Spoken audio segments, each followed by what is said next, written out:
O episódio de hoje é um oferecimento do Hotel Ponto de Luz. Já já vamos falar mais sobre esse espaço tão especial.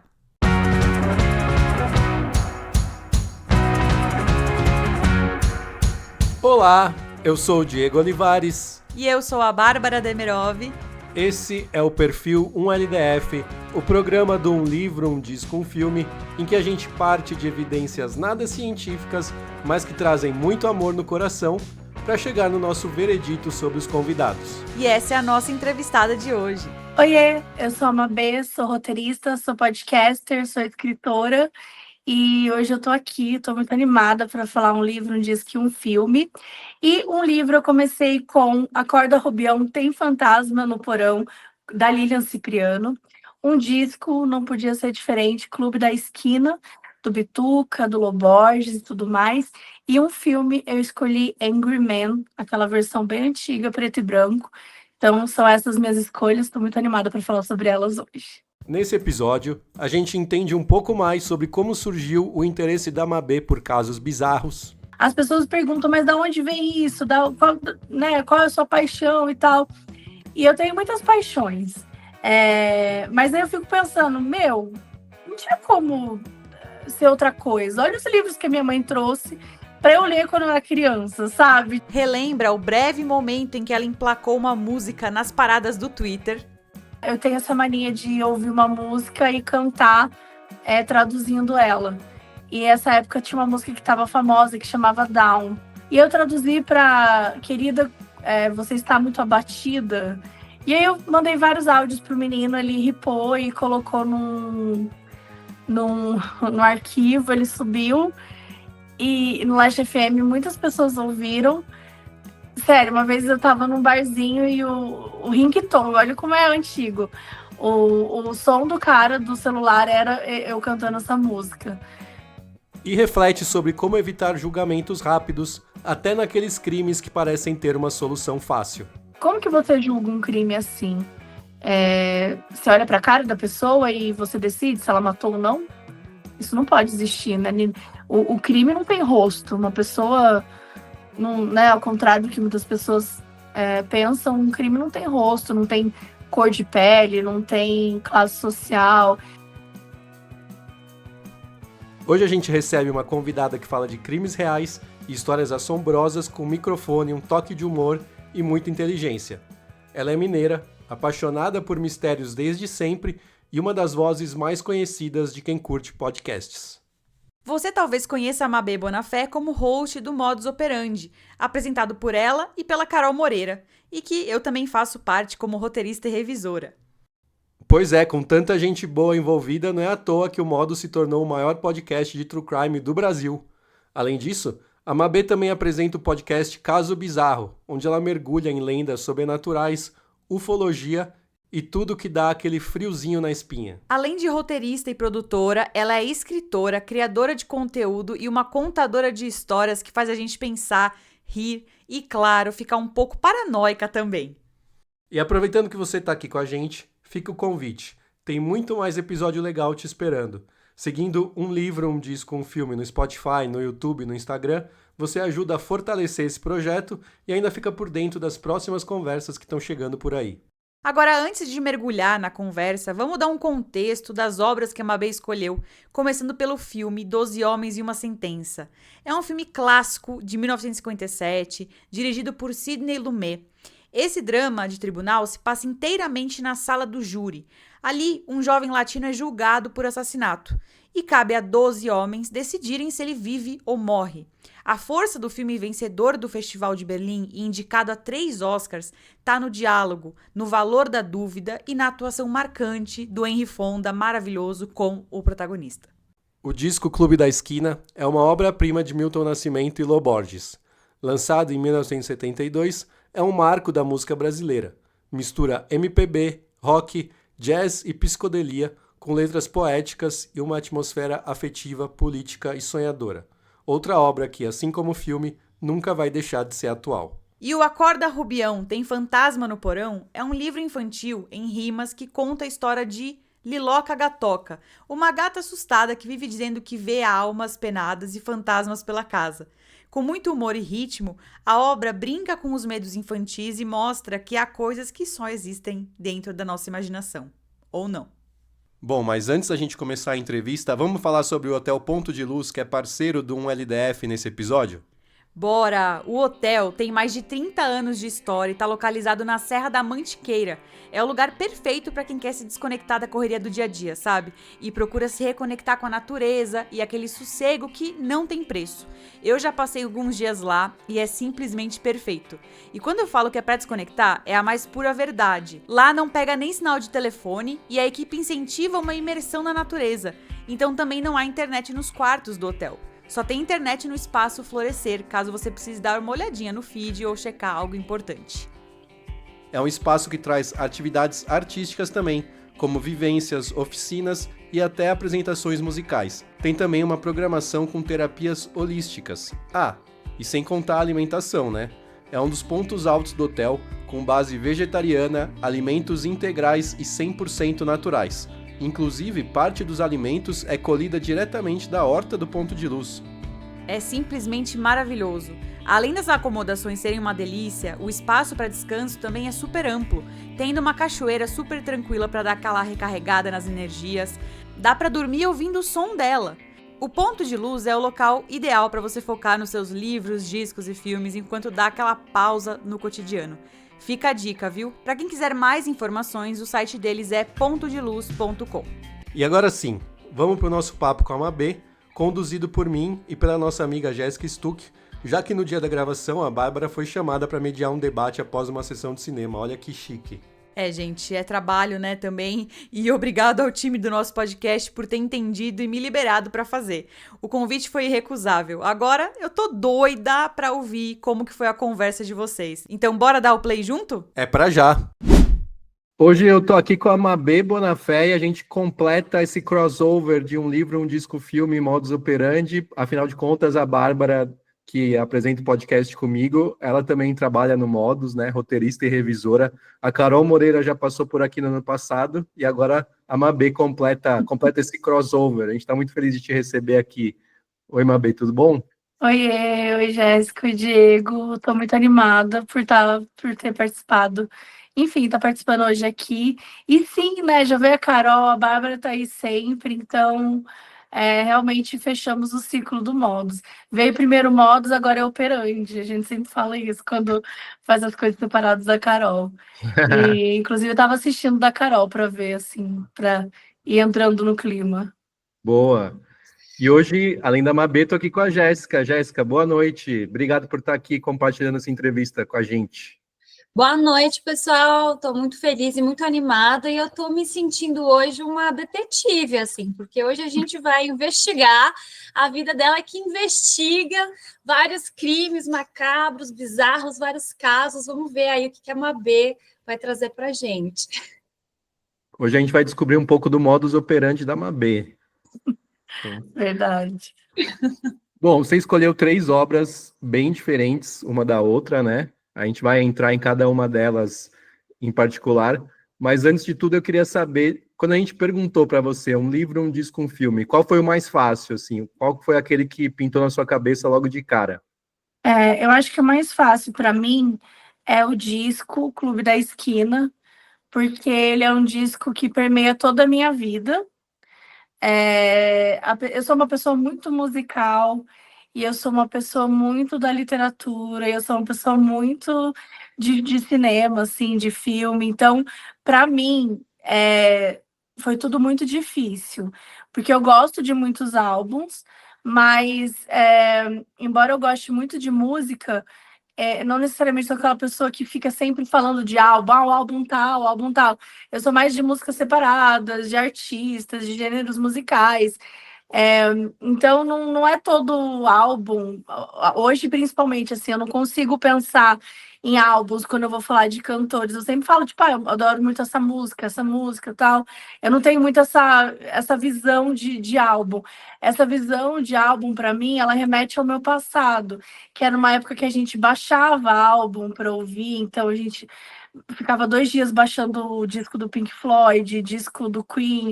Então era uma coisa que, tipo, era muito distante, assim. Então a gente, pelo menos naquela época, eu tinha uma relação mais forte com o álbum, né. Eu sei que muita gente ainda tem hoje em dia, mas eu realmente perdi isso. Então para mim foi muito fácil pensar em álbuns, porque embora eu ame vários, o Clube da Esquina ele tem um significado para mim, como o Milton Nascimento tem um significado para mim surreal. Filme é muito difícil mesmo. Eu odeio toda vez que pedem para eu falar: "Ai, melhor filme da sua vida", eu falo, tipo, uns 15 filmes. Eu não consigo escolher um só. E também não acho que é, tipo, o melhor filme que eu já vi. Eu acho que ele tá no meus top 5. Toda vez que eu penso em um top 5, top 10, Angry Man entra, neles, então para mim fazia sentido. Eu acho que ele representa muito, porque eu tentei pensar assim também, né, eu quero escolher uma coisa que representa muito a minha visão de filme ou de onde eu vim para filme e tal. E quando eu fui para literatura, então, é muito improvável esse livro, assim, que ele certamente não é o meu livro favorito no mundo, mas ele é um livro muito essencial para minha formação. Então, eu queria muito trazer um pouco isso. Acho que foram esses os caminhos que eu quis seguir. Você falou de formação, então você diria que esse livro é o que surgiu primeiro na sua vida, assim, que te remete à sua infância. Aliás, ele é um livro infantil, né? Infanto-juvenil. E você leu quando você era criança, então, Mabê? Quando eu era criança, tem essa coleção que chama Casa Amarela, eh, da Lilian Cipriano, e são vários livros, todos eles com essa temática de mistério, de sobrenatural, porque isso é uma coisa que, por eu ter, né, 2 podcasts, tenho tanto modus operandi de crimes reais, quanto o Caso Bizarro, que eu falo de histórias sobrenaturais, que eu falo de alienígenas, que eu falo de histórias surreais, assim, as pessoas perguntam: "Mas da onde vem isso? Qual é a sua paixão e tal?" E eu tenho muitas paixões. Mas aí eu fico pensando: "Meu, não tinha como ser outra coisa. Olha os livros que a minha mãe trouxe para eu ler quando eu era criança", sabe. Tipo, esses foram os livros da minha infância, assim, alguns dos livros da minha infância. Eu fui uma criança que eu li muito, quase todo ano eu ganhava de criança que mais pegou livro na biblioteca da escola, né, porque isso é legal de falar também, porque o livro não era uma coisa tão acessível, né? Todos os livros que eu tive mais novinha, assim, muitos deles eu acessei através da biblioteca da escola. Livro não era uma coisa muito simples, muito fácil de achar. Então, esses, no caso, realmente a minha mãe tinha comprado, enfim, veio da família, sempre tinha muito isso da prima mais velha, passava para a prima mais nova, então era uma coleção da família, como a minha avó tinha a coleção da Agatha Christie. Então eu cresci, lendo sobre mistérios, lendo, sobre coisas muito criativas e tudo mais, então, com toda certeza, isso foi muito forte para mim quando eu era criança. Mabê, e você chegou a ter alguma experiência assim sobrenatural ou que você entendia assim quando você era criança, já que o livro também fala sobre isso, né? Ela ouve vozes, vê fantasmas. Como que foi isso quando você era mais nova? Eu vivi um mundo muito particular quando eu era mais nova, sabe, tipo, eu fui uma criança muito inventiva. Então, eu era uma criança que eu gostava muito de inventar outras realidades. Eu cresci muito assistindo e consumindo conteúdos sobrenaturais, histórias de bruxas, li histórias de bruxas. Os nossos anos 90 foi extremamente marcado por alienígenas. Então, eu vivi muito essas histórias perto de mim. Eu não vivi uma história parecida, eu não tenho nenhuma lembrança de ter visto algum fantasma, de ter visto algum espírito, não tenho nenhuma lembrança de quando eu era criança, mas eu acreditava totalmente, assim. Eu tenho lembranças muito fortes de, por exemplo, assistir o filme ET e querer desesperadamente ter um amigo alienígena, sabe? Ao mesmo tempo, lá nos anos 90, eu já era mais velha, tinha uns 8 anos, começaram a história de chupacabras. E aí eu queria caçar os chupacabras. Então, assim, eu tinha isso muito forte dentro de mim, essa vontade. E eu lia Senhor dos Anéis, né? Li O Mochileiro das Galáxias, a própria Alice no País das Maravilhas. Eu li muita literatura nonsense e de ficção científica que, de certa forma, e até acho que é uma visão de criança mesmo, a gente sente que o mundo não tem um, um finito, assim, né? Tipo, tudo pode existir. Então, para mim, não era assim, ai, talvez exista alienígena. Não, existe, sabe? Eu tinha muito certo, assim, por tudo que eu consumia, e eu acreditava muito nisso, mas eu via de uma forma mais romantizada, criança, né? Tipo, via de uma forma de interesse, de curiosidade. Então, brincava de bruxa, brincava de feitiço. Acho que tudo isso, assim, cresceu muito comigo. Você não é de São Paulo, né, Mabê? Não, eu Onde? sou eu sou mineira, né? Eu sou do sul de Minas Gerais, de Itajubá, mas eu mudei para muitas cidades quando eu era criança. Então, eu passei muito tempo em cidades pequenas. Dos 7 aos 11 anos, eu passei numa cidade de 15.000 habitantes. Eu já morei numa cidade de 2.500 habitantes. Uau! Então, era realmente muito doido, assim, tipo. E cidade pequena sempre tem aquelas lendas, né, das cidades. E você lembra de alguma dessas cidades que tinha uma lenda que te deixava com medo, te assustava, ou que você achava Muitas. engraçada? Não sei. A cidade que eu nasci, por exemplo, que é Itajubá, ela tem uma lenda famosa que é a Dama de Bronze, que ela fica no cemitério da cidade. Então, tem várias histórias em relação a ela, que quando você tira foto, você congela, alguma coisa acontece. E ninguém sabe dizer quem ela é, de onde ela veio, sabe? São histórias muito, muito interessantes. Tem uma cidade também que eu morei, que chama Camanducaia. Ela é bem próxima de Monte Verde, que hoje em dia é mais famosa e tal. É, mas naquela época não era nada famoso, não tinha nada disso que tem hoje, né? Que hoje tem muitos chalés, muitos lugares bonitos lá, mas nessa época Monte Verde era meio que um distrito de Camanducaia, bem pequeno, tal, muito frio, enfim. E aí eu morava em Camanducaia e tinha uma noiva com um véu, uma noiva de branco, que surgia de vez em quando no morro. Então eu de fato vi. Uma vez quando criança, assim, eu lembro que eu vi assim, eu vi uma coisa branca muito longe no morro, né? E aí, óbvio que os meus amigos atribuíram a noiva de branco e eu, bom, então deve ser, né? Quem mais de branco tá por ali? Então eu lembro bastante dessa, dessa história.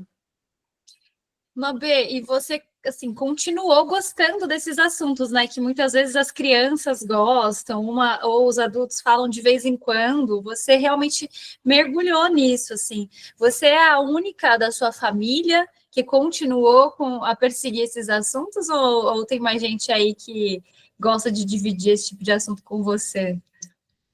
Cara, na minha família, sou eu e a minha mãe, assim. Minha mãe sempre gostou é, bastante desse tipo de literatura. É, minha mãe sempre se interessou bastante. Minha mãe é muito criativa, assim, ela é engenheira, formada em engenharia, mas ela é uma mulher muito criativa. Não que engenheiros não possam ser criativos, mas meu ponto é que ela sempre foi muito das exatas e tal. Mas ela sempre foi muito criativa, então ela sempre foi muito, ela trouxe muito isso para mim, ela estimulava muito. Ela não era uma pessoa que falava assim, ah, não existe bruxa, não existe não sei o quê, sabe? Ela, é óbvio, quando eu tava com medo, ela me acalmava e tudo mais, mas eu tinha uma certa curiosidade, ela sempre falava, tipo, olha, pode ter isso aqui, pode nananã. Então, é, apesar de, né, a gente é muito racional, muito cética em muitas coisas, ela sempre teve essa forma de ver o mundo também, assim. Então, a gente sempre consumiu esse tipo de conteúdo juntas.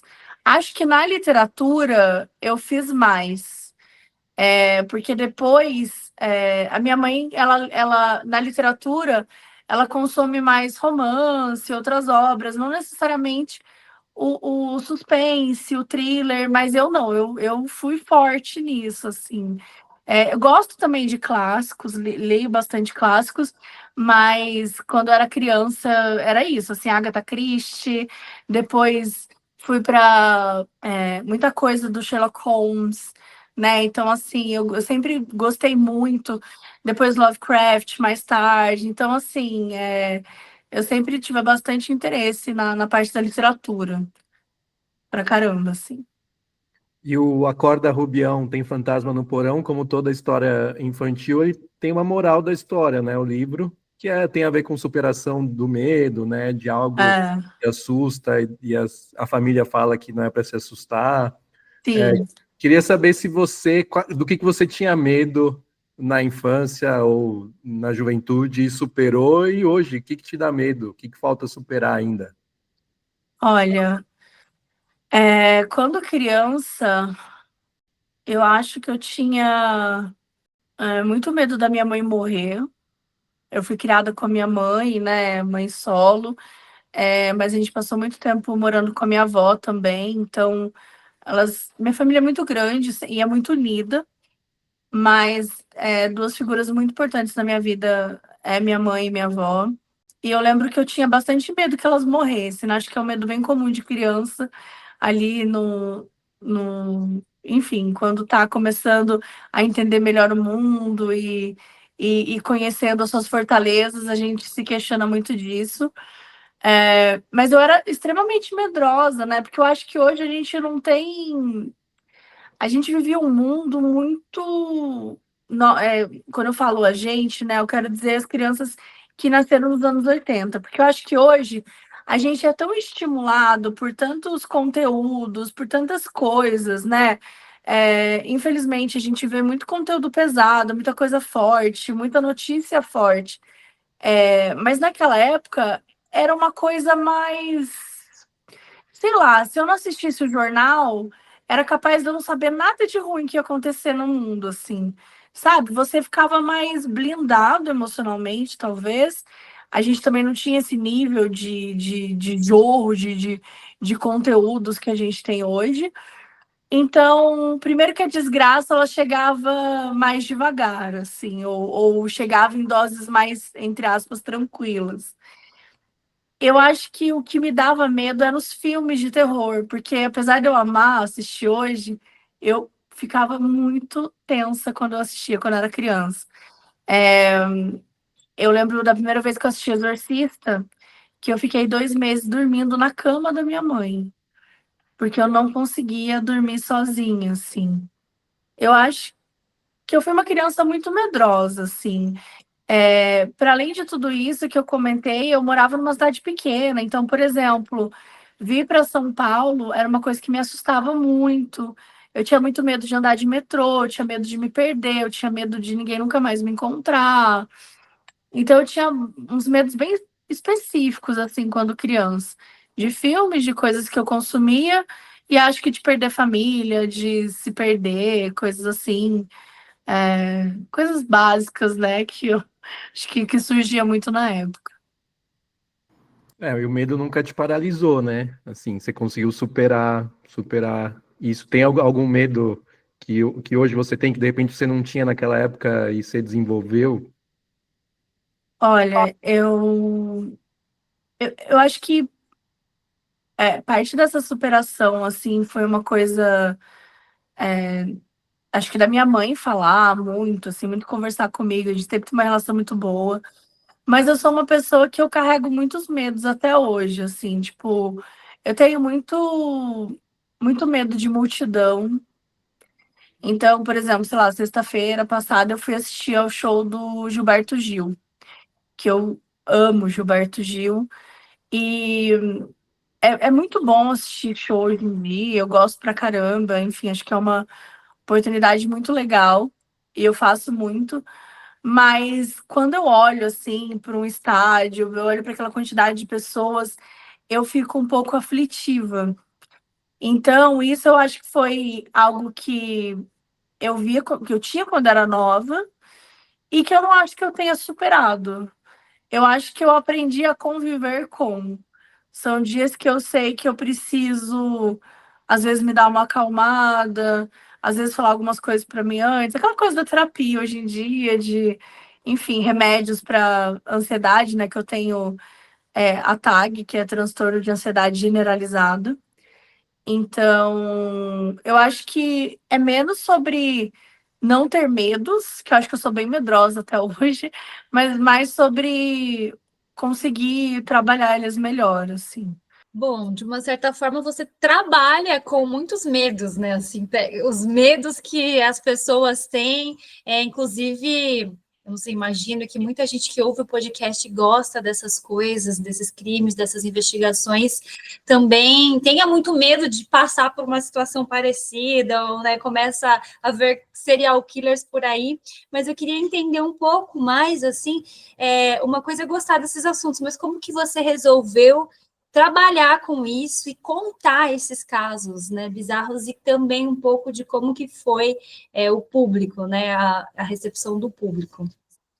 Olha, são coisas muito diferentes, né? Quando eu falo do Modus, do caso bizarro, eu acho que eu vou começar pelo Modus, que eu acho que ele é um assunto que ele é de fato mais pesado, até pela maneira como a gente, com a maneira como a gente preferiu falar sobre os assuntos, porque a gente está falando de histórias de vidas das pessoas, então não tinha como fazer diferente, não tinha como transformar em um entretenimento e fazer piada sobre, nem nada. São histórias que é, eu sempre tive muita curiosidade. A gente cresceu muito com essa coisa de assistir muitos filmes de serial killer, né? Eu acho que o serial killer, principalmente, foi algo que foi muito divulgado em filmes, em séries, livros e tal. Mas mais do que isso, a gente tem o crime em todo momento, né? Assim, o crime ele faz parte da sociedade. E, e quanto mais eu estudei, né, sobre o crime, mais eu percebo como ele é um reflexo da sociedade. Então, para mim, eu sou uma pessoa muito curiosa, sou uma pessoa muito interessada em contextos históricos, em contextos culturais, no ser humano, em compreender um pouco mais sobre isso. Então, o crime, para mim, é esse lugar aí, de tentar compreender mais a essência do ser humano, conhecer algumas histórias. Acho que a gente encontrou um estilo narrativo que a gente consegue explorar, né, essas histórias, mas que a gente tem muitos aprendizados também. Então, a gente já teve muitas respostas positivas do podcast, assim.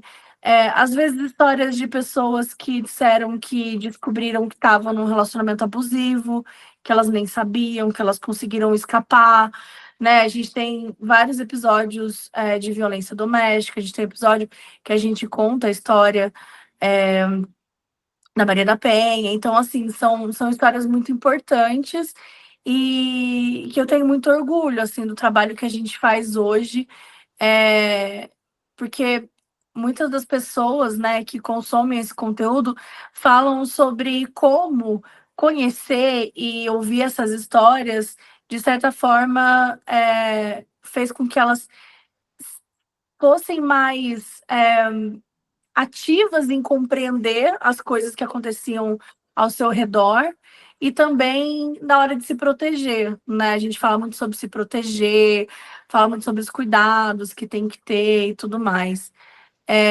Claro que serial killer é uma realidade muito distante, não óbvio que assusta, que choca e tudo mais, mas não é como se todo mundo fosse, sabe, esbarrar num serial killer, e principalmente hoje em dia, numa realidade que a gente tem, em que tem muita câmera, tem muita, né, tudo é televisionado, a gente tem, enfim, outros crimes hoje que acontecem que chocam e chamam atenção tanto quanto o serial killer chamava atenção ali nos anos 80, 90. Então, eu acho que eu sinto que é isso, assim, eu sinto que o trabalho que a gente fala também é um trabalho de conhecer a nossa própria cultura, a nossa história e a história de outros países. Isso para o Modus, né, que é uma narrativa mais responsável e tal. Para o caso bizarro, eu já separo uma parte minha mais da zoeira, assim.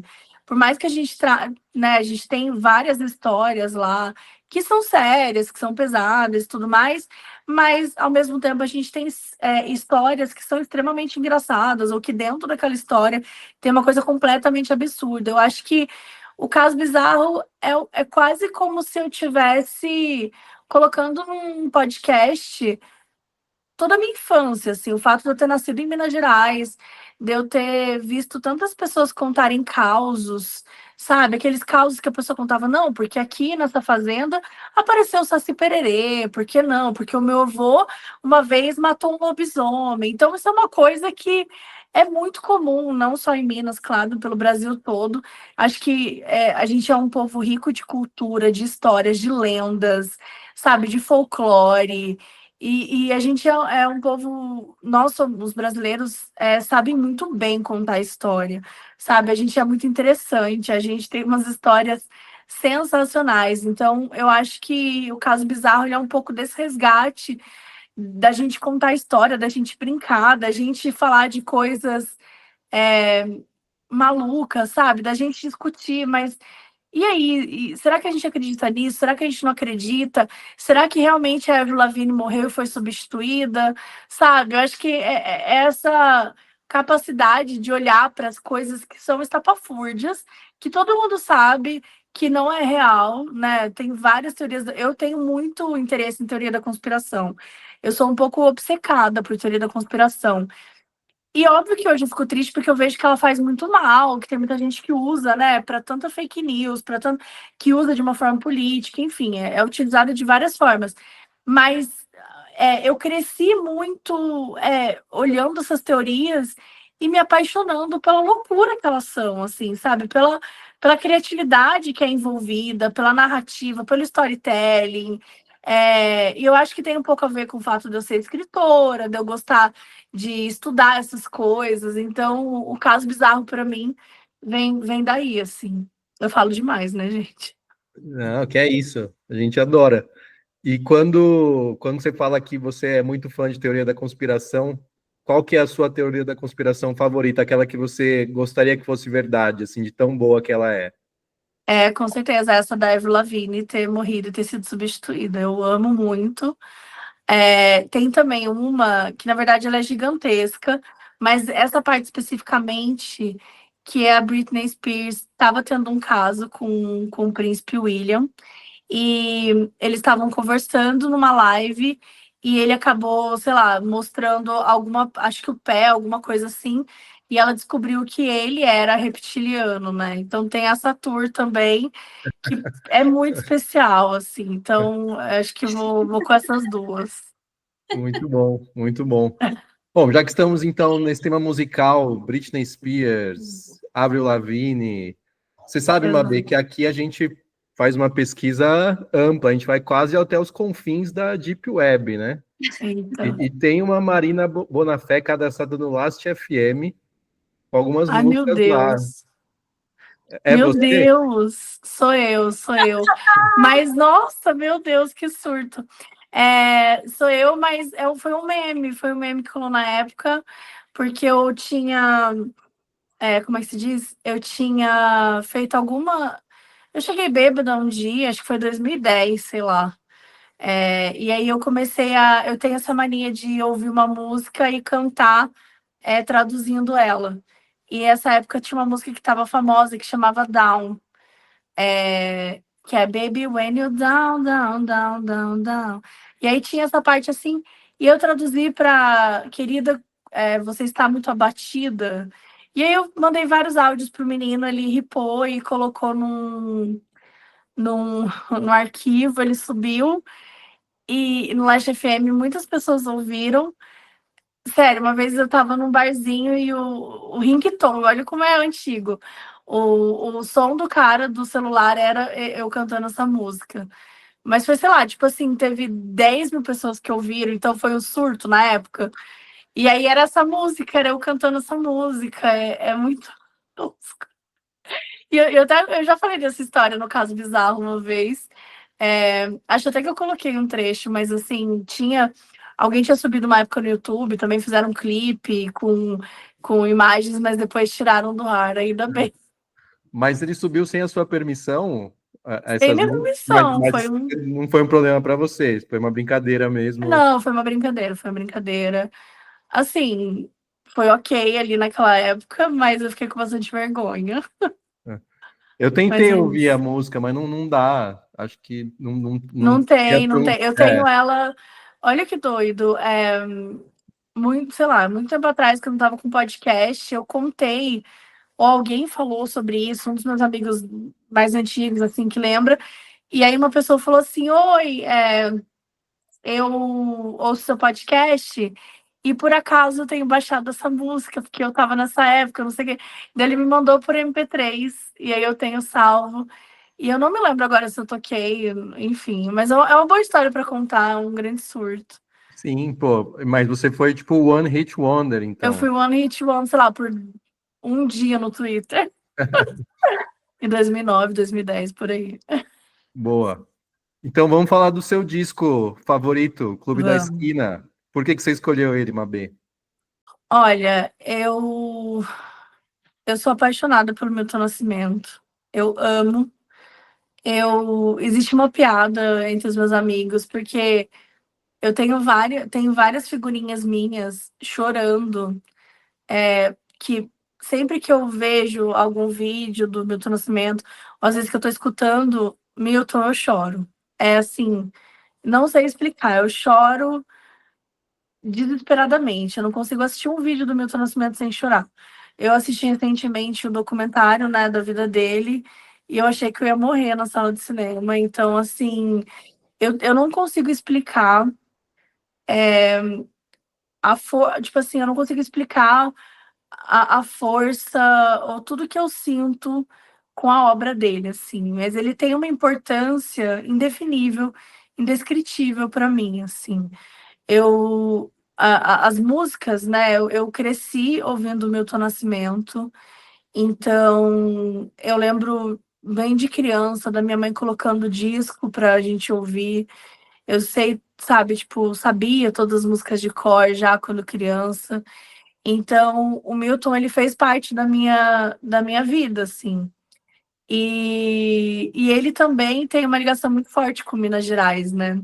Apesar dele não ser mineiro, ele se considera mineiro, que ele viveu a maior parte da vida dele em Minas Gerais. Então, ele tem, né, as músicas que são super conhecidas, que falam sobre Minas Gerais.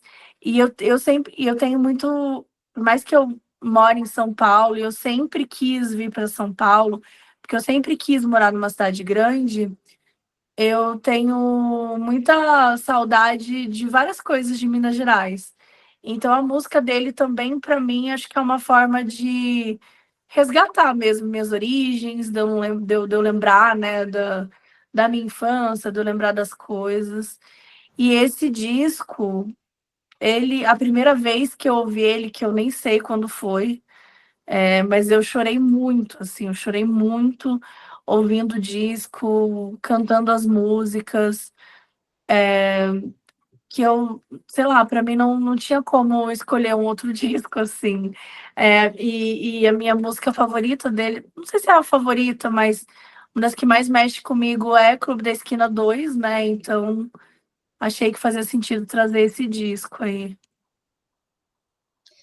É um disco que ele é muito maravilhoso, né? Para além dessa questão toda que você disse que tem uma conexão de infância, é um dos discos mais aclamados, assim, da MPB, em que rola uma mistura de gêneros surreal, assim, né? Acho que ele realmente é muito maravilhoso. E é engraçado você falar isso também dessa música, né? Essa música que você disse é a minha favorita do disco também, Clube da Esquina 2, número 2. Mas isso eu descobri pesquisando para conversar com você. No disco original, quando foi lançado, né, nos anos 70, não tinha letra essa música. Sim. E aí a letra ela foi, enfim, englobada depois. Era uma música instrumental, que é muito linda, e o Milton ele já faz todas aquelas nuances com a voz, mas ainda sem letra. E foi a Nana Caymmi que pediu para colocar a letra nessa música, né? E é uma letra lindíssima, né? Assim, que também e o disco todo ele fala de uma questão de da ditadura, né, da repressão e da liberdade dos jovens de sonhar, né, dos homens que sonham, sonhos que não envelhecem. Tem algum momento, assim, da sua vida, você falou que ele é muito marcante, né, mas que você associa a essa música especificamente? Acho que todos, de verdade, todos os momentos da minha vida, assim. Porque a história do Milton, de uma forma geral, eu acho que ela é muito inspiradora, né? Porque ele é uma pessoa que ele não poderia ser. Não tinha como ele não ser músico, não tinha como ele ir por esse caminho, né? Ele tem um timbre de voz, ele tem uma potência na voz que é bizarra, assim. E essa coisa, o Clube da Esquina, né? Por exemplo, falando um pouco desse disco, que esse nome nasce do fato de que ele e os amigos se reuniam na esquina para poder ficar fazendo música. E eu tenho muito isso, assim, na infância. Eu tinha os meus amigos que eu jogava RPG. Então, assim, eu reunia com eles, a gente jogava RPG, a gente passava horas jogando RPG. Teve uma outra cidade que eu me reunia com os meus amigos quando eu era mais novinha e a gente brincava de esconde-esconde, de pega-pega, brincava de, nossa, de tanta coisa, assim, que era, porque eu era criança. E então, eu tive uma infância muito rica, assim, brincadeira de criança, em fazer coisas físicas, de sair de casa, de ter clubes mesmo, assim. Tinha uma das cidades que uma amiga minha, o pai dela fez uma casa na árvore, no quintal deles. Então, a gente ia nessa casa da árvore, e era uma coisa que eu cresci assistindo muitos filmes de crianças que resolviam mistérios na casa das árvores, em casa de árvore e tal. Então eu tinha essa coisa, eu era, nossa, fissurada em ter uma casa na árvore. E eu acho que eu morei em cidades pequenas que ela tinha essa coisa do mistério, né? Eu tive acesso a isso da casa da árvore da minha amiga. Eu tinha isso de ficar na esquina brincando com os meus amigos, conversando, que é uma coisa muito mineira, uma coisa muito de proximidade, e pensar que, cara, isso poderia ter ficado só na esquina, sabe? Isso poderia ter sido só uma conversa, mas não, eles, né, enfim, Milton já tinha tido banda, já tinha tido um monte de coisa, então ele já estava realmente ali super dentro da música quando ele estava ali em BH cantando e tocando com essas pessoas. Isso das músicas instrumentais, né? Ele fez diversas músicas instrumentais na época da ditadura, porque era isso, né? Porque como muitas delas eram. Ele teve muitas músicas censuradas, também era uma forma de protesto, né? Também era uma forma de lutar contra isso. Então, é muito forte, assim, para mim, esse momento.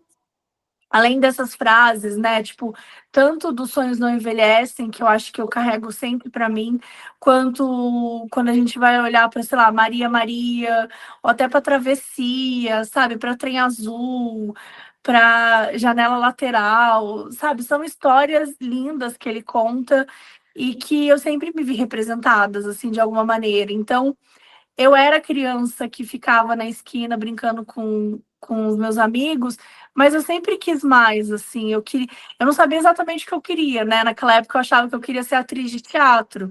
Então eu lembro que eu tinha uma frustração, porque eu queria ser atriz, porque não sei o quê. E eu, óbvio, não posso dizer isso, porque eu não estava vivendo isso que ele estava vivendo, e a gente nasceu em décadas diferentes, mas eu imagino que talvez muito desse momento que ele estava ali tocando, talvez existisse uma frustração do tipo, eu quero colocar isso logo, né, no mundo, eu quero ser um músico logo, porque é surreal o que aconteceu, assim, com o Milton, porque logo depois, quando ele, sei lá, ele já tinha desistido de uma banda tal, e estava aqui em São Paulo, e aí um cara vira e fala assim, eu quero, né, gravar um disco teu, manda umas músicas aí, manda umas 3 músicas, e aí pega essas músicas e inscreve num festival, né, sem o Milton saber. E aí, imagina, as 3 músicas passam, no festival, ele a segunda, a Travessia ganha em segundo lugar, e ele aí tem uma outra música dele que fica em sétimo lugar, e ele ainda é premiado como melhor intérprete do festival. Um festival que ele nem sonhava, que ele nem tinha pedido, né? Porque, enfim, ele estava em outro momento. Então, acho que é muito incrível, assim, como mostra que muitas coisas na vida dele aconteceram como devia acontecer, mas também que ele pôde perseguir uma coisa que era o sonho dele. Então, eu acho muito inspirador, assim, ver o quanto ele conseguiu se dedicar e o quanto ele pôde colocar. Meu, imagina se, sei lá, se ele tivesse pedido para a mãe dele um instrumento, ela tivesse falado não e ele tivesse virado bancário, sabe? Sim, nada contra bancários. Minha mãe foi bancária, inclusive. Mas o meu ponto é, tipo, olha o que a gente perdeu, sabe? O que a gente teria perdido. Então, eu acho fascinante o fato de que, desde criança, ele foi estimulado, e eu sinto que, de certa forma, isso também aconteceu para mim, assim. Eu sempre fui muito estimulada a viver a vida como eu acreditava, assim. Eu acho que é a melhor forma de criar alguém, sabe? Você falou de algumas das letras e músicas que tem nesse disco, né? Tem várias muito boas, né? A gente pode citar Cais, pode citar Girassol da Cor dos Seus Cabelos, mas eu queria citar especificamente a primeira música, Tudo Que Você Podia Ser, que é a música que Ah, abre o sim. álbum e que fala um pouco disso que você estava falando agora há pouco, né? Dos sonhos que a gente tem e de saber conviver às vezes com as frustrações, né? Então, eu queria saber Sim. de você, Mabê, se você já alcançou tudo que você podia ser ou o que falta alcançar ainda? Não, o meu maior sonho é ser escritora. Por mais que eu tenha publicado o livro com a Carol, né, o Modus Operandi, é, o meu grande sonho hoje em dia é ser uma escritora de horror, tipo, de suspense. Eu tenho muita vontade de escrever infanto-juvenil também, das coisas que eu. Muito daquela pegada que eu acabei de falar, né? Quer dizer, eu nem falei ainda, mas do livro do Acorda Rubião, Tem Fantasma no Porão, enfim, mas um pouco dessa dinâmica que eu acho muito legal. Mas eu tenho muita vontade de escrever. Muita vontade não, eu já escrevo, tem muita coisa sendo escrita, mas eu ainda não consegui organizar um tempo para eu me dedicar a isso certinho e ir até o fim. Acredito que está em andamento. Acredito que esse ano, até o final do ano, pelo menos eu coloquei para mim que eu vou finalizar um livro, pelo menos escrever, né? E depois vamos para frente. Então, eu estou tentando trabalhar nisso. É que são muitas coisas acontecendo ao mesmo tempo, e os projetos, e os podcasts que eu amo, né? Que vieram no meio do caminho e eu amo fazer. Mas não, eu não me sinto realizada nessa parte, assim. Me sinto muito realizada no meu trabalho, mas eu sinto que ainda falta essa parte que eu considero muito importante. Assim, eu gostaria de um dia dizer, sabe, tipo, eu amo seu livro, mas qual? Qual livro? Qual dos 10, sabe? Eu quero muito chegar num ponto, no dia que eu tiver publicado tantos livros que eu não vou nem lembrar o nome de todos. Esse é o meu sonho. Você falou que você está com a meta de escrever um livro, né, até o fim desse ano. Você já tem uma ideia, assim, de que tipo de história? Tem alguma coisa que você pode adiantar para a gente? Olha, não, acho que não, porque eu tenho muitas coisas escritas de verdade, assim, eu tinha um contrato com uma editora que eu acabei pedindo para acabar o contrato, porque passaram alguns anos e aí começou, enfim, a coisa do podcast na minha vida, e eu vi que eu não ia conseguir me dedicar do jeito que eu queria, e daí eu falei assim, olha, vamos cancelar esse contrato, e aí assim que eu fizer um livro, eu chamo vocês, a gente conversa, e enfim, espero que role aí no futuro, mas eu mandei 3 ideias para essa editora e eles gostaram de 2, principalmente, mas eu tenho todas essas 3 ideias bem escritas, assim, tem uma delas que tem 50 páginas já escrita, tem uma que está super desenvolvida, a outra nem tanto, eu tenho a ideia em si, mas não está tão escrita. Nesse momento, eu comecei a escrever uma outra coisa, ao invés de voltar para essas histórias. Então, eu tenho mais de 500 crônicas escritas, eu tenho muito material, porque eu escrevo desde os 18 anos, assim, histórias de terror e tudo mais. Então, Eu tenho muita coisa escrita, mas que eu sempre tive medo, que eu sempre tive, né, essa coisa e tal. Então, o que eu estou tentando fazer, eu tenho muitas ideias que, sei lá, coisas que eu comecei e falei assim, e aí acontece isso, aquilo, e eu não desenvolvi. Então, o meu objetivo é realmente organizar a casinha e falar assim, não, agora eu vou focar nisso aqui e vou até o final. Mas eu confesso que eu ainda não consegui fazer isso direito. Então, assim, é o meu sofrimento. Você queria ser uma espécie de Rafael Montes, assim? Rafael Montes é alguém que você se espelha de alguma forma, que você acompanha o trabalho? Com certeza, né? Uma pessoa que tem muitos livros, que já publicou muita coisa, né? Ele também está envolvido com audiovisual. Há uns 2 anos atrás eu escrevi um argumento de um filme, então tive até uma reunião hoje com o diretor e a gente está mais ou menos com uma ideia de começar a finalizar o roteiro em breve, enfim. Então, acho que para mim é bastante interessante. Eu quero ir muito para ficção. Eu gostei muito de escrever não ficção e me vejo escrevendo mais não ficção. É, eu gosto, assim como eu me vejo também escrevendo ficção científica. Mas eu acho que no momento eu gostaria de ir por um caminho da ficção, do thriller e tal, que é uma parada que eu gosto bastante. Então, tem diversos autores brasileiros e internacionais, enfim, que eu me inspiro, que eu acho que é super importante, porque a gente tem uma comunidade muito forte aqui, produzindo muito conteúdo de terror, isso é muito legal. O Mabê, voltando um pouquinho para o disco, né, o Clube da Esquina, ele é uma parceria com o Milton e com o Loborges, né, e eles se Isso. conheceram ainda adolescentes, inclusive nessa esquina, né, morando ali no mesmo bairro, em Belo Horizonte, e você e a Carol também fazem uma parceria, né, muito boa aí no Modus. Como que vocês se conheceram, né, como que essa parceria começou? A gente se conheceu, eu trabalhava com a Netflix, né, eu era responsável por conectar alguns criadores de conteúdo para fazer entrevistas ou para visitar alguns sets de séries, de filmes e tudo mais. E aí eu lembro que eu estava buscando algumas pessoas para entrevistar o Neil Patrick Harris. E aí, fazendo várias pesquisas, eu acabei caindo num canal da Carol Moreira, que na época, 2015, acho que ela tinha acabado de sair do Omelete, tinha aberto um canal há pouco tempo, não consigo me lembrar. Eu sei que ela já tinha uns números expressivos, mas não sei se estou falando besteira, mas acho que ela não era tão grande ainda nessa época, mas tinha ali uns números, tinha uma audiência muito legal e tal. E falava muito bem, falava sobre séries e já tinha entrevistado, né? Ela veio do cinema, então eu achei ela um nome muito interessante para a gente conversar e perguntar se ela queria fazer essa entrevista. E aí aí a gente foi conversar e no dia eu acompanhava, né? Então, é, hoje eu acho que as coisas mudaram um pouquinho, mas naquela época quer dizer, depende, né? Mas enfim, naquela época, as junkets, né?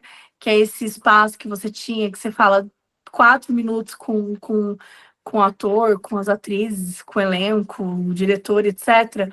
Você fica 4 minutos lá, mas você passava o dia todo no lugar esperando. Não Porque mudou além. nada, continua assim, Não, nossa, mas assim. Mas é que eu acho que hoje mudou uma coisa assim: você faz e você vai embora. Ah, sim, antes você tinha que ficar Porque tirando antes você tinha que pendrive. esperar vir um pendrive, vir um É. negócio. Então, assim, você fazia entrevista, só que eles terminavam todo mundo para depois passar o negócio. Então, sei lá, você fez entrevista 1 da tarde, você recebeu um negócio 6 da tarde. Era uma coisa surreal, assim. Mas eu imagino que hoje deve ser insuportável também, porque Hoje você leva muito chá de cadeira, né? Esperando é, para falar com os talentos. são muitas horas. Você realmente perde o dia lá. E nessa de perder o dia, eu sempre muito querendo que as coisas acontecessem da melhor forma possível, né?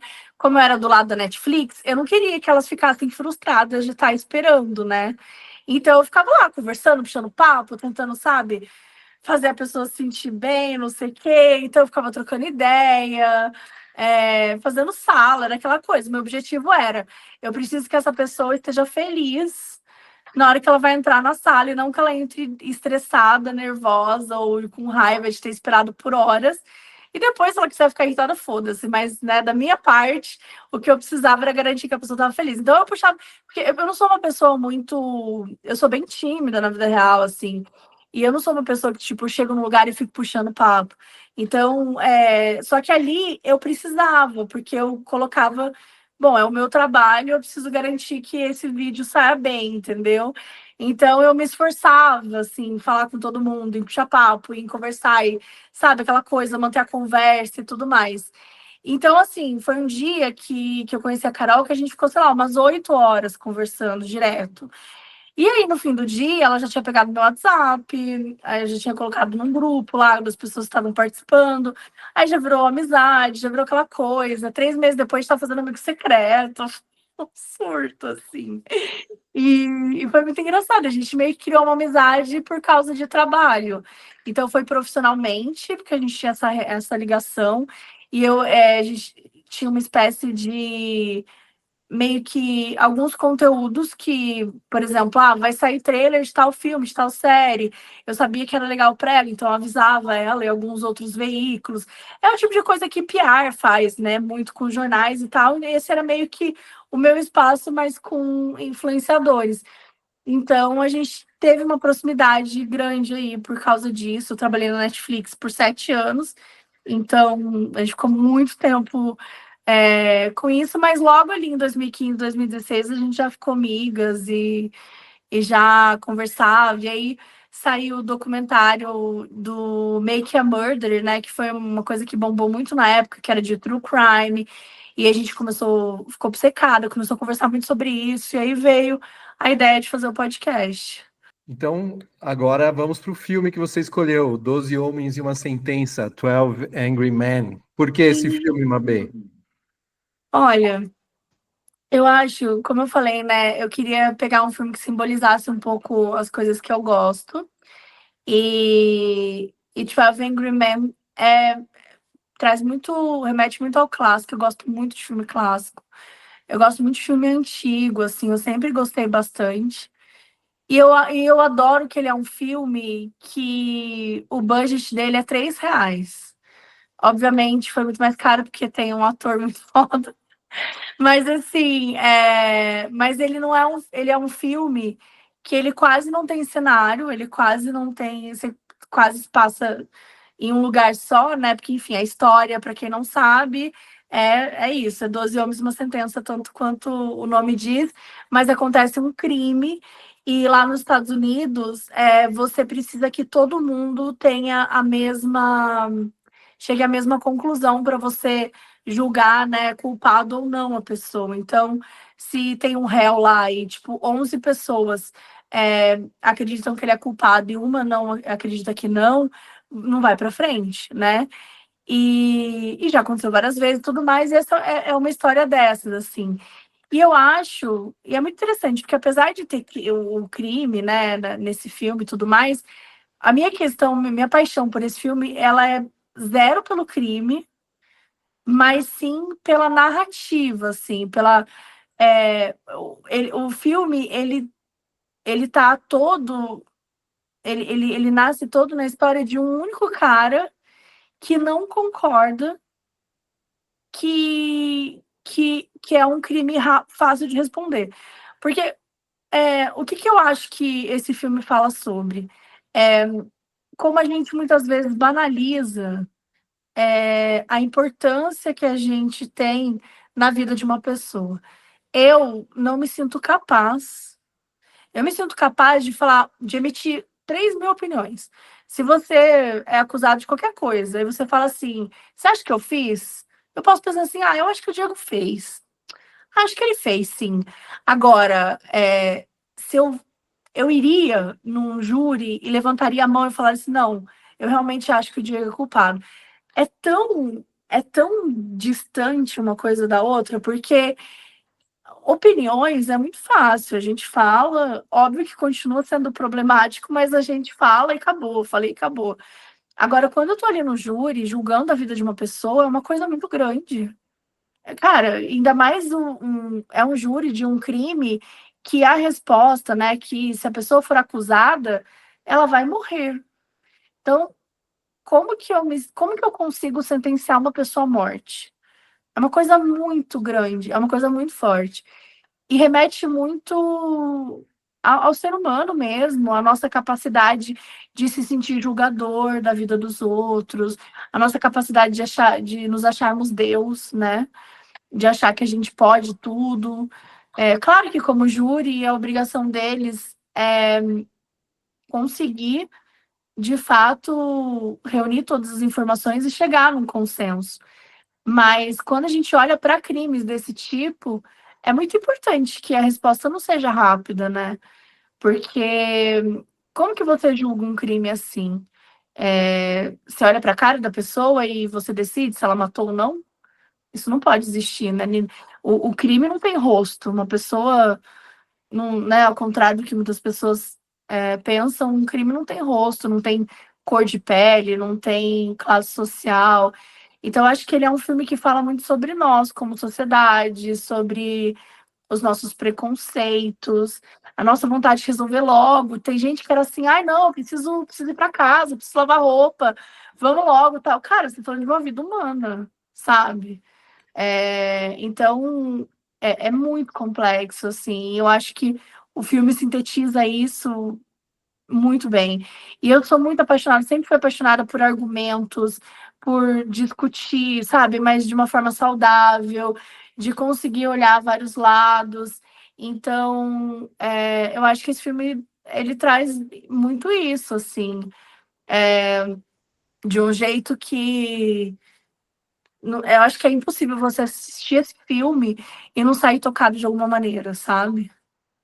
Então, eu Depois acho que dessa defesa que você fez do filme, se alguém não assistiu, ficou ainda mais obrigatório, porque como uma boa advogada aqui, ou até o personagem do filme, você persuadiu todo mundo a assistir. Aliás, é um dos grandes clássicos do cinema. Se você ainda não viu, que está ouvindo a gente, corra para ver, porque vale muito a pena. Vai lá, Jé. Não, eu assisti esse filme, eu também sou apaixonada por ele, eu gosto da versão da primeira versão, né, dos anos 50, porque ele tem uma segunda versão, né, dos anos 90, para quem não sabe. E eu também vi uma peça de teatro, que na verdade é uma ótima adaptação, porque como só tem praticamente um cenário e os diálogos, assim, para adaptar para uma peça fica muito ele é baseado bom, numa né? peça, na verdade, o filme. Sim, e eu vi a peça, mas assim, adaptada para os tempos de hoje, né? E Tá. aí, eu fiquei pensando nisso, né? Porque ele tem essa capacidade de permanecer super atual, porque ele toca em questões que são do profundo do ser humano, né? Por mais que mude uma coisa ou outra, às vezes no processo penal, não é mais cadeira elétrica, é injeção, ele toca em questões muito profundas ali. Sim. E eu vejo o personagem do Henry Fonda ali, né? Que faz o arquiteto, esse cara que você muito bem falou, né? Que faz esse meio de campo para a gente olhar para a importância daqueles assuntos. Ele não sabe se é verdade ou não, mas ele quer o diálogo, a qualquer custo, ele quer o diálogo. E eu fiquei pensando, assim, agora que eu reassisti, que é quase como se fosse uma personificação, assim, do que a gente gostaria que fosse a democracia, né? E esses personagens todos, né, que vêm enfim, cada um meio que exemplificando um tipo de opinião, a gente vê muito isso hoje também escancarado e até mais polarizado, né, na internet, nas redes sociais, de uma forma que às vezes até dá vontade de colocar todo mundo trancado numa sala para ver se a galera começa a se entender mais, porque hoje em dia o pessoal só emite opinião e já sai, né, assim. Eu queria até entender com relação a isso, como que é a sua relação, por exemplo, com os internautas em geral, assim, ou com opiniões que são diferentes, né, da sua. Como que você lida com isso?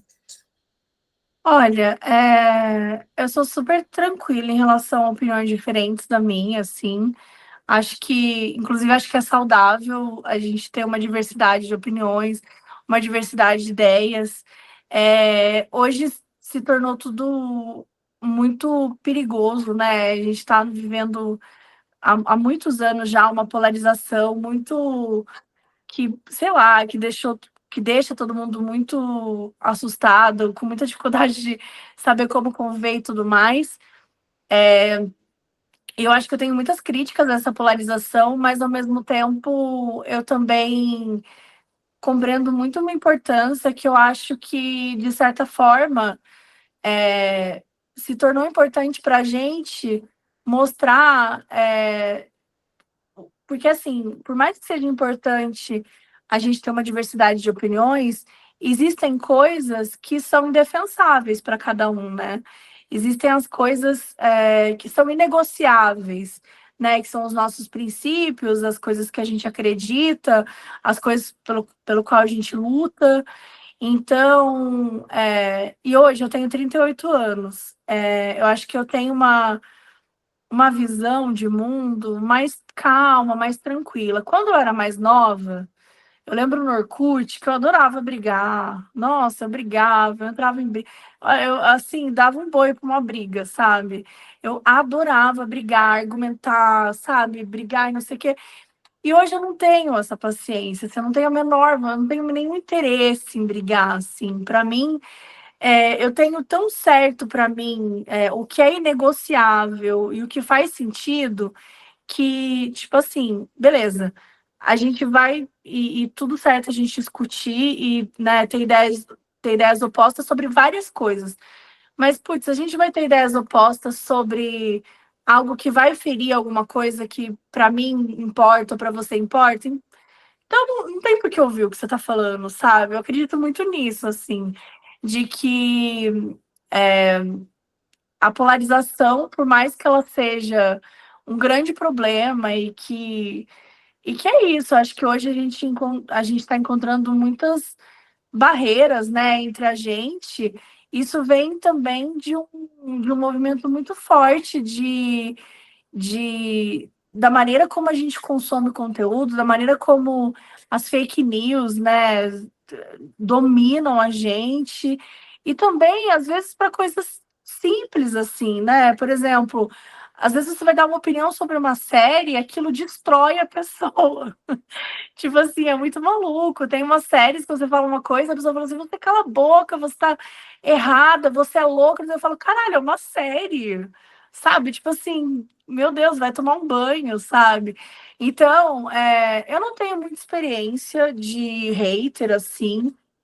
Um pouco por sorte, um pouco porque eu acho que eu faço parte de um nicho muito específico. E então eu realmente não tenho grandes experiências com haters e tô feliz assim. Mas eu acho que eu tenho uma visão muito assim tranquila hoje em dia, sabe? Tipo, eu não dou palco, né? Uma coisa que eu não faço é dar palco, assim. Uma pessoa, por exemplo, e já aconteceu, óbvio, de alguém me xingar ou falar alguma coisa absurda, aquilo eu restringo, porque eu não bloqueio, porque se bloquear a pessoa viu que você bloqueou, e aí para mim, a pessoa saber que eu bloqueei, é a pessoa saber que eu. É quase como se estivesse dizendo assim, tá, ela me viu. E eu gosto que a pessoa pense que eu nem vi o que ela tá fazendo. Eu gosto que ela, tipo assim, ela é tão insignificante que, cara, eu nem vi o que você tá fazendo.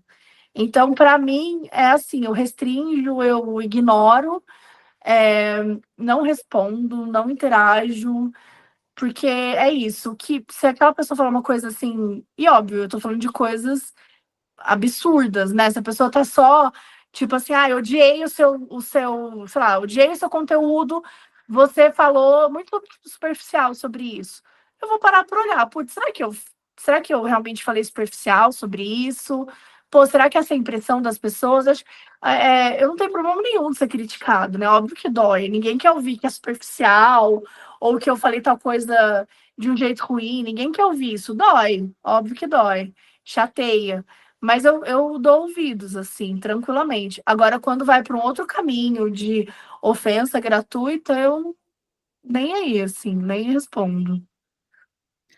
Um dos temas do filme também que ele toca é essa coisa do quanto a gente, como indivíduo, leva da nossa bagagem na hora de julgar, né, alguém, né? Você tem um personagem lá que admite que estava levando muito em consideração a relação dela, né, dessa pessoa com o próprio filho na hora de julgar e tal. Isso Exato. é uma das coisas que você também te chama atenção também nesse filme? Com certeza, porque é isso, assim, as nossas opiniões e os preconceitos que a gente carrega, eles são uma soma de tudo que a gente vive. Então, por exemplo, sei lá, eu tenho um primo que tem problema com bebida. E aí eu leio um dia que tal cantor tem problema com bebida. Eu nem sei se é verdade. Mas porque eu já tenho esse histórico na minha família, porque eu sei que, nossa, minha família sofre muito com isso. Olha, minha tia sofreu muito, ele tentou roubar minha tia, não sei o quê. É quase como se você joga aquilo, é uma dor sua, ou às vezes um medo ser alguma coisa, que você já coloca ali, já joga ali, né? Quantas vezes a gente não coloca nos outros o medo que a gente tem da gente, né? O medo que a gente tem das coisas. Então, eu acho que é, esse filme também fala sobre isso, porque ninguém está livre, e eu acho que essa que é a importância, de certa forma, de um júri ser formado por pessoas de diferentes lugares, de diferentes classes sociais, de diferentes é, backgrounds, por assim dizer, porque você precisa de uma diversidade de opiniões para que todo mundo ali chegue no resultado mais justo possível para aquela pessoa. Porque é muito, é muito, é muito assustador quão fácil é você tomar uma atitude que vai mudar a vida daquela pessoa para sempre. E imagina você fazer isso com base no preconceito, né? Quantos casos de crimes, principalmente, que hoje são vistos de outra forma, porque naquela época, sei lá, Praia dos Ossos, por exemplo, né? Um crime que ele tem tudo a ver com o contexto que existia na época. A mulher foi assassinada e porque ela foi acusada de traição, virou ok, era não, mas ele estava pela honra, é porque um homem não sei o quê, porque quer dizer, as coisas são distorcidas completamente, né? E é muito bizarro sobre como o momento que a gente está vivendo na sociedade diz muito sobre isso. Então, com toda certeza, isso para mim é muito gritante. Eu acho que a gente precisa batalhar para que a gente nunca deixe esse tipo de coisa influenciar, né? Ou achar que a gente já sabe como é uma outra pessoa. A gente tem uma mania de é que, cara, a gente vive numa sociedade muito efêmera. É muito fácil sentar e escrever um tweet, e é muito fácil eu falar uma coisa, e de repente você leu 300 notícias falando uma barbaridade de alguém. Cara, eu não vou abrir essa notícia e vou ler, eu não vou pesquisar, eu já vou xingar. Ah, é uma pessoa horrorosa mesmo, ah, tem que morrer, é isso aí. Quer dizer, é tão rápido, é tão fácil você emitir uma opinião que às vezes você nem imagina o peso que aquilo tem.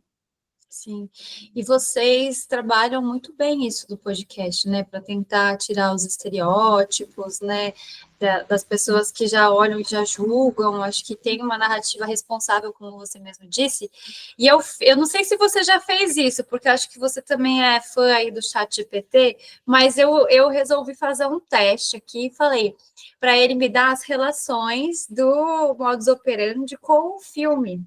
E olha só o que ele falou, achei muito interessante. Ele falou o seguinte, né? Qual que seriam as relações diretas entre o modus operandi e o filme, 12 Homens e uma Sentença. Crítica ao sistema judicial. Ambos criticam como decisões judiciais podem ser tomadas com base em achismos e preconceitos. 2. Importância do olhar crítico. No filme, o jurado número 8, que é, né, o protagonista, insiste em olhar o caso com mais profundidade, assim como o podcast insiste em olhar além da narrativa oficial. 3.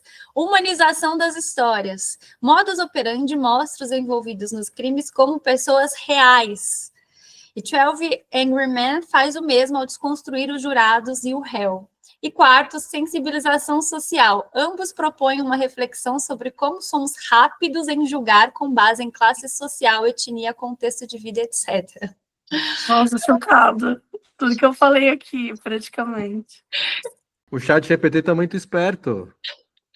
Ele tá, nem sempre ele é assim, várias vezes ele dá vários errinhos, inclusive das obras, né? Mas eu fiquei chocada, porque é um pouco do que eu estava pensando, assim, né? Quando eu estava fazendo a relação entre tudo que você faz e fala, e esse filme, eu achei incrível como ele resumiu, assim, basicamente o que você falou. Eu acho que ele responde muito. Acho que esse filme é literalmente tudo que a gente acredita, tipo, a maneira como a gente conduz o podcast, assim. É isso. Acho que eu não poderia. É uma bosta concordar com o ChatGPT, mas assim. Mas eu gostei, porque eu acho que nesse sentido, porque realmente, quando a gente olha para e quando a gente estuda, hoje em dia, muitas das histórias são recontadas com base nisso, né? Não é nenhuma parada que eu e a Carol fazemos isso e tal. Não, isso já. Ainda bem que existe um movimento de recontar essas histórias de uma forma mais humanizada, né, trazendo a vítima para onde ela tem que estar, que é falar sobre a vida dela, que é trazer, né, não ser só uma vítima, não ser só uma pessoa que muitas vezes culpabilizando, né, em várias ocasiões a gente vê sobre isso. Então, acho que é isso, quando a gente, de certa forma, todos os casos, quando a gente está olhando para eles, é como se fosse o júri ali analisando pela primeira vez. É tipo, tá, isso que está sendo dito, mas é certo? Porque muitas vezes a gente vê uma coisa sendo dita, por exemplo, ela gostava muito de se colocar em risco e ela adorava namorar, e ela adorava não sei o quê. E eu falei, tá, mas a pessoa gosta de namorar, ela automaticamente se coloca em risco ou isso é um juízo de valor de quem está escrevendo? Ou de fato ela se colocava em risco, sabe? Tipo, ou então ela era só uma pessoa que na época gostava de socializar, isso era mal visto porque a sociedade, sabe? Então, são pequenas coisas, mas que a gente está sempre tentando encontrar um jeito de falar sobre aquilo. Tipo, da onde que veio isso? Isso é real? Isso não é? Porque as histórias, gente, são contadas por pessoas. E as pessoas são carregadas de opiniões, de preconceitos e tudo mais. Então é isso. No fim, não dá pra gente pegar só uma fonte. Não dá pra gente pegar só uma pessoa contando. Por isso que é um trabalho que exige você de fato olhar para vários lugares, assim. Daqui a pouco a Jéssica e eu vamos fazer o diagnóstico da Mabê. Mas antes, a gente queria contar que você que está ouvindo pode levar um livro, um disco, um filme para sua empresa. Exatamente. A gente tem um formato offline, no mundo real, com rodas de conversas e dinâmicas de integração em empresas a partir do livro, disco e filme que marcaram a vida das pessoas. É um jeito diferente e leve de conhecer mais sobre quem trabalha com você. Afinal, a gente sabe melhor do que ninguém que dá para contar muito da história de uma pessoa a partir das suas obras favoritas. Então, se você quer levar um LDF para sua empresa, entre em contato com a gente pelo Instagram, @umlivrodiscofilme, ou pelo e-mail, umlivrodiscofilme@gmail.com. Vai ser um prazer falar com vocês. Eu, por exemplo, trabalho com a Mabê e tô conhecendo muito mais dela ouvindo essa entrevista. Maravilhosa. Olha, agora eu quero ouvir o diagnóstico que vocês fizeram dela, hein? Depois você me fala se concorda com a gente. Mabê, agora a gente está se aproximando do final do episódio e você sabe que no final do episódio a Jéssica que passou aí, eu vi muito bem aqui no quadradinho da nossa videochamada, ela anotando aí no caderninho dela, preencheu aí o caderno com coisas que ela foi anotando durante essa conversa. Mabê, uma convidada muito eloquente, assim, falou coisas muito boas, acho que deu muita margem aí para a Jéssica fazer o diagnóstico. Então, vamos ouvir, já. Olha, dessa vez eu vou convidar o Diego para me ajudar aqui, porque a gente está em menos pessoas e porque foi falado muita coisa importante, eu acho que ele vai ter muita coisa para acrescentar, assim. Mas, Mabê, assim, enquanto você estava falando, eu fiquei muito tocada e muito inspirada por ver que aquela criança inventiva que agradecemos a sua mãe, te estimulou e te inspirou a perseguir os seus sonhos, o que você gostava, o que você acreditava, aquela menina na esquina jogando, brincando, videogame, RPG com os amigos, continuou fazendo dos seus sonhos aquilo uma verdade, né? Então, essas paixões todas que você tem, poder contar falar sobre elas, colocar aquela alma mineira que gosta de contar um caos, espalhar isso para todos nós, para que a gente possa ouvir esse caos junto com você, fazer do estúdio do podcast a sua casa na árvore. Eu fiquei muito imaginando essa cena, assim, o estúdio sendo sua casa na árvore. É muito bom para a gente, né? Que bom que você pode colocar todo o seu talento, sua inventividade, o seu amor pelas histórias, para que a gente possa ouvir também de uma forma responsável, de uma forma que faça a gente refletir, né, sobre a sociedade, de uma forma em que as pessoas possam mudar suas opiniões, ou então identificar um caso de machismo, né? Passei por um relacionamento abusivo. Conversando com você, eu senti muito essa verdade, assim, em querer tirar o melhor das coisas, assim, sabe? Então, eu agradeço por esse papo, fiquei muito feliz de te conhecer um pouco mais, te conhecia só pelas histórias, e agora a gente pode também conhecer essa, que tem uma alma mineira super sensível aí, que chora ouvindo Milton, né?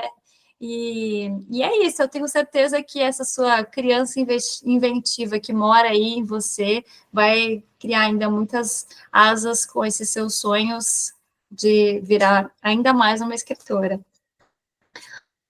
E aí, eu complemento, a Mabê falou que ela foi uma criança que tinha muito medo e ainda tem alguns medos, mas acho que de uma coisa ela não tem medo, que é de ser quem ela é, né? E lutar e escrever e colocar no mundo as coisas que ela acredita, e sempre de forma responsável e com empatia, com respeito. Então ela pode ter medo de muitas coisas, mas de se colocar no mundo e ser quem ela é, genuína e honestamente, não tenho dúvida que ela não tem esse medo. E hoje essa conversa, que ela foi super aberta, né, aqui com a gente, é prova disso. Então eu também agradeço, Mabê, agradeço essa chance também da gente ter, já se viu algumas vezes, já conversou pouco assim, mas hoje aqui pude te conhecer melhor e te admirar ainda mais. Obrigada, gente. Adorei o papo, adorei o como é que se diz? O diagnóstico. É muito bom conversar sobre outras coisas que não sejam só os podcasts. Eu curto muito falar disso, então foi muito especial para mim, eu adorei. Olha, que lindo! Eu amei esse episódio, vocês três arrasaram. Obrigada, Mabê, você é muito incrível. Eu também gostei muito. E você aí ouvindo, curtiu a viagem? Por aqui a gente segue meio assombrado, mas também cheio de coisa pra pensar. A Mabê é dessas pessoas que conseguem transformar crime em reflexão, medo em afeto e história em escuta.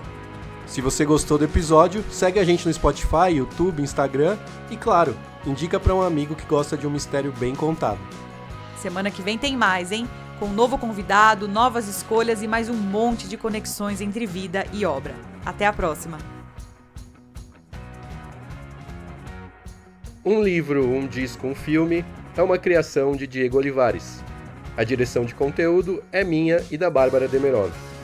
O Guga Gessulo, a Jéssica Stuck e a Tamires Viana se revezam nos episódios, contribuindo com as entrevistas e brilhando nas análises finais. A Priscila Penha cuida do nosso marketing digital e da estratégia nas redes sociais. E a Lívia Colino é quem faz a identidade visual e as artes da nossa plataforma. Se você ouviu até aqui, deixe um comentário. A gente vai adorar saber o que você achou desse episódio. E você também ajuda muito o LDF se compartilhar nosso conteúdo com quem pode gostar e também avaliando com 5 estrelas nosso podcast no Spotify. Brigadão, um abraço e até o próximo episódio.